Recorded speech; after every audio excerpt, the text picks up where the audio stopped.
Morgan Roger បញ្ជូនឲ្យ Declan Rice ក្រោយឆ្វេង Harry Kane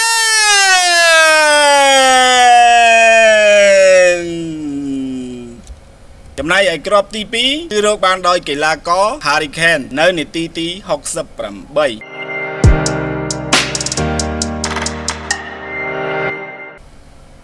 ជំរាបសួរប្រិយមិត្តបាទតរជាទីមេត្រីបាទស្វាគមន៍សាជាថ្មីបាទថ្ងៃនេះគឺជាថ្ងៃទី25ខែមីនាឆ្នាំ2025ថ្ងៃនេះ admin មកប្រកាសលទ្ធផលផ្លូវការទាំង4គូទៀតហើយបាទគឺស្ថិតនៅក្នុងព្រឹត្តិការណ៍ UEFA World Championship ហើយ4គូនេះគឺស្ថិតនៅក្នុង2ក្រុមបាទ2ក្រុមនៅក្នុង Group G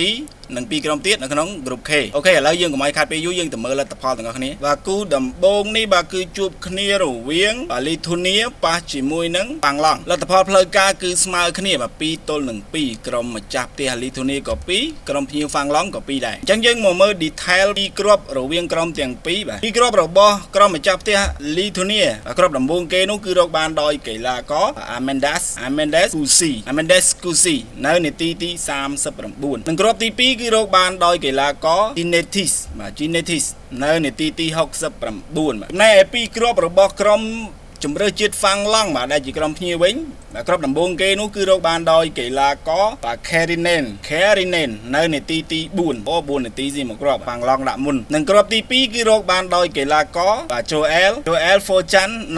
Joel Forjan Palo នៅនាទីទី17គូទី2នេះគឺជួបគ្នារវាងក្រុមជម្រើសជាតិបាទប៉ូឡូញប៉ះគ្នាជាមួយនឹងម៉ាល់តាលទ្ធផលផ្លូវការនោះគឺក្រុមម្ចាស់ផ្ទះបាទប៉ូឡូញយកឈ្នះទៅលើក្រុមភ្ញៀវម៉ាល់តា2-0ពីគ្រាប់របស់ក្រុមជម្រើសជាតិប៉ូឡូញបាទគ្រាប់ដំបូងគេគឺរកបានដោយកីឡាករ Karol Swiderski នៅនាទីទី27និងគ្រាប់ទី2ក៏ Swiderski ដដែលនៅនាទីទី51ចូលដល់គូទី3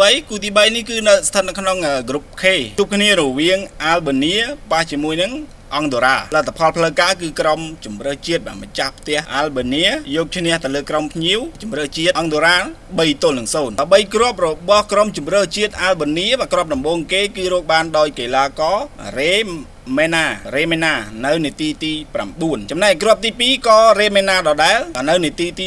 19និងគ្រាប់ទី3គឺរកបានដោយកីឡាករ Mito Yuzuni នៅនាទីទី90+2គូទី4ជួបគ្នារវាងក្រុមម្ចាស់ផ្ទះបាទជម្រើសជាតិអង់គ្លេសបាទតោកំណាចអង់គ្លេសប៉ះគ្នាជាមួយនឹងក្រុមជម្រើសជាតិខាងភ្ញៀវឡាតវីលទ្ធផលផ្លូវការគឺក្រុមម្ចាស់ផ្ទះអង់គ្លេសបាទយកឈ្នះទៅលើក្រុមភ្ញៀវឡាតវី3-0បាទ3គ្រាប់របស់ក្រុមជម្រើសជាតិតោកំណាចអង់គ្លេសគ្រាប់ដំបូងគេនោះគឺរកបានដោយកីឡាករ Rice James នៅនាទីទី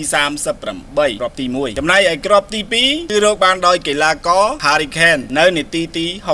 68និងគ្រាប់ទី3រកបានដោយកីឡាករ Eberechi Eze នៅនាទីទី76បាទនាទីទី76ដោយកីឡាករ Eberechi Ezeអូយជាមួយលយមែនបាទការបង្ហាញលទ្ធផលផ្លូវការទាំង4គូដែលស្ថិតនៅក្នុងព្រឹត្តិការណ៍ World Championship បាទឥឡូវនេះបានឈានចូលមកដល់ទីបញ្ចប់ហើយអរគុណបងប្អូនដែលទស្សនាវីដេអូរបស់ខ្ញុំតាំងពីដើមរហូតដល់ចប់ជួបខ្ញុំនៅវីដេអូក្រោយទៀត